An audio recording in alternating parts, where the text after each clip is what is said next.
mas vive a fé durante toda a semana. Entendeu? Porque ela aprende aqui no domingo, ela vai continuar isso toda semana. E quem continua? Os pais. Por isso que no Deuteronômio diz o quê? Ensina para essa criança de dia, de noite, andando, correndo, inculca na cabeça dessa criança. Então, toda hora tu tenta. Aí não adianta você não ensinar e querer que a tia ensine uma hora aqui na igreja. Não vai adiantar. Entendeu? Então, aqui na igreja vai ser ensinado e você dá continuidade no decorrer da semana. Atenção, né? Como acolher bem as crianças? A gente já se falou um pouco, né, sobre isso. Com muito carinho, respeito e atenção. Ok. Inclusão de crianças neurodivergentes. Ok. Pode pular, tia, pode pular, né? Aqui. Aí, ó. Tiago 2,1 diz o seguinte: não façais acepção de pessoas. Palavra-chave: inclusão. Cada criança é única, cada criança possui um ritmo próprio. O Ministério Infantil deve acolher todas elas com amor, respeito e sabedoria. Viu aí? Cada criança tem um ritmo. Aí lembra que o apóstolo Paulo diz: olha, corre como vamos soldados de Cristo.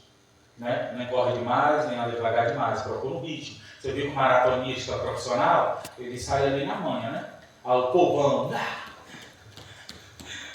2, 3 quilômetros depois estão o quê?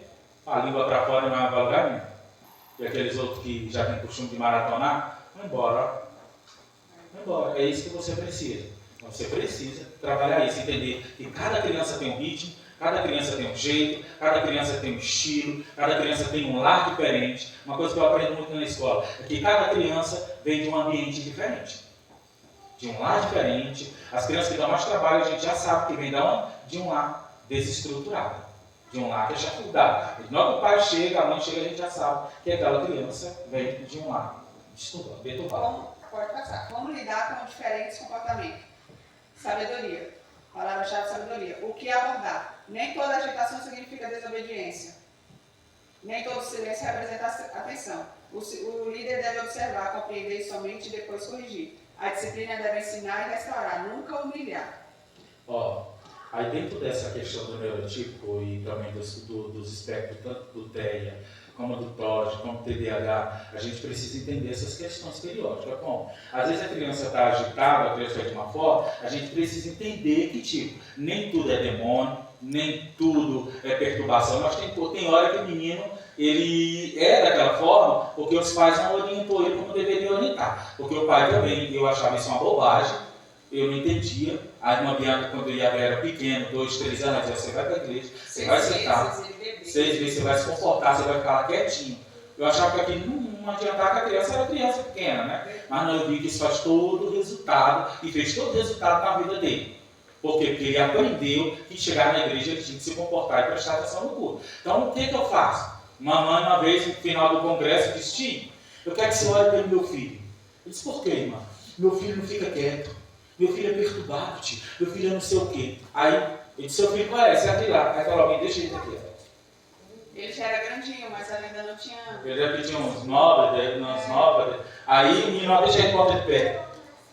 Aí, né? Eu estudei sobre essa área, então sei que é um sinal de alguma coisa, né? Aí eu disse: mamãe, quando ele vai comer, ele disse: acho que é demônio.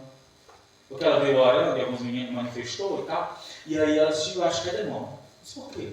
Ele não fica quieto, olha, tá vendo? Ó. Aí o menino ia lá, olhava para a decoração, o menino olhava para o LED, para o telão, olhava para tudo. Aí eu disse: como é que ele vai comer? Como é que é o estilo da comida dele? Ele bota a comida coloridinha, tudo separadinha, ou ele gosta só de um tipo de comida, no prato, ou arroz separadinho, ou a carne. Aí ela disse: olha, ele vai comer, ele bota as verdurinhas tudo juntinhas, separadinha, tudo por ordem de cor. Pegou? Já estou entendendo que o menino tem o quê? Espectro de autismo. Aí eu falei, quando ele vai brincar com os carrinhos, ele bota tudo por cor e tal. Aí quando ele tal, eu perguntei para ela, e quando ele do barulho, alguma coisa, tem hora que ele fica incomodado com barulho na igreja e tal. Eu disse: mano, seu filho não tem demônio. Você vai procurar um médico para ele te encaminhar para um especialista para avaliar, que eu tenho quase certeza que o seu filho tem algum transtorno do espectro autismo. Mas não, pastor. Ele disse: irmã, olha como seu filho está andando, ponta de pé. Qual uma criança...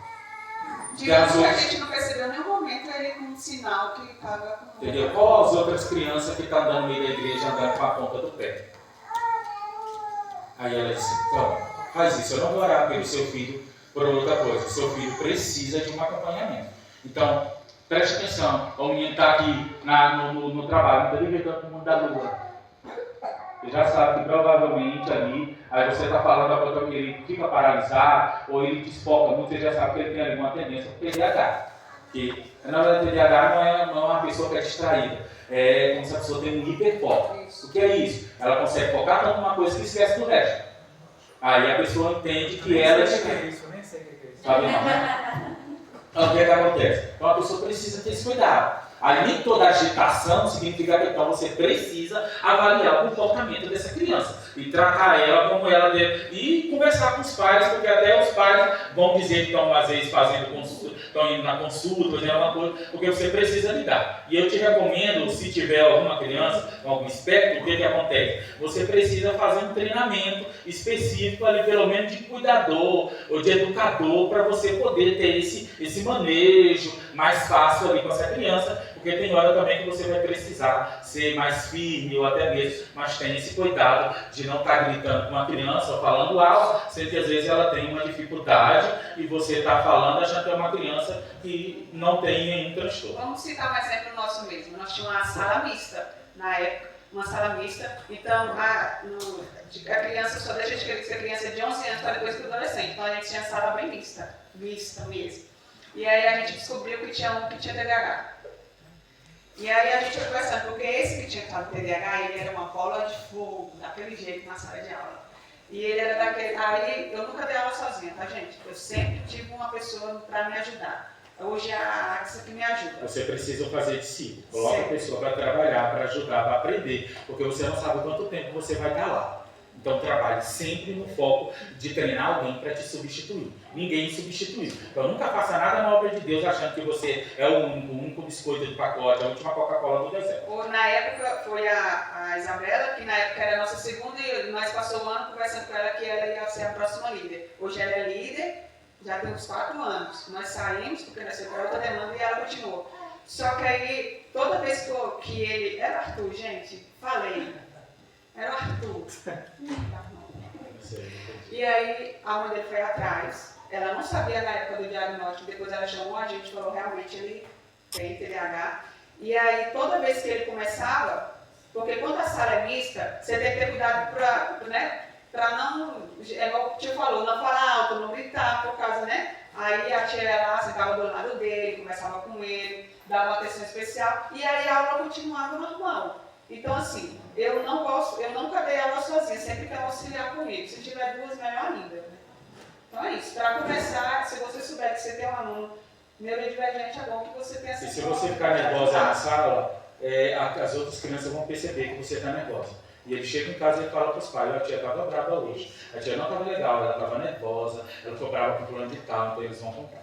Bom, vamos encerrar aqui, nós sempre acabamos. Vamos para a conclusão? A gente, na verdade, já encerramos aqui, né? Conclusão.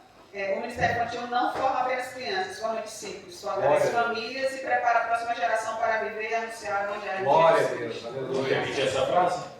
O Ministério Infantil Não, ok? não forma apenas crianças, apenas forma discípulos, fortalece famílias e prepara a próxima geração para viver e anunciar o Evangelho de Jesus Cristo. Pegou?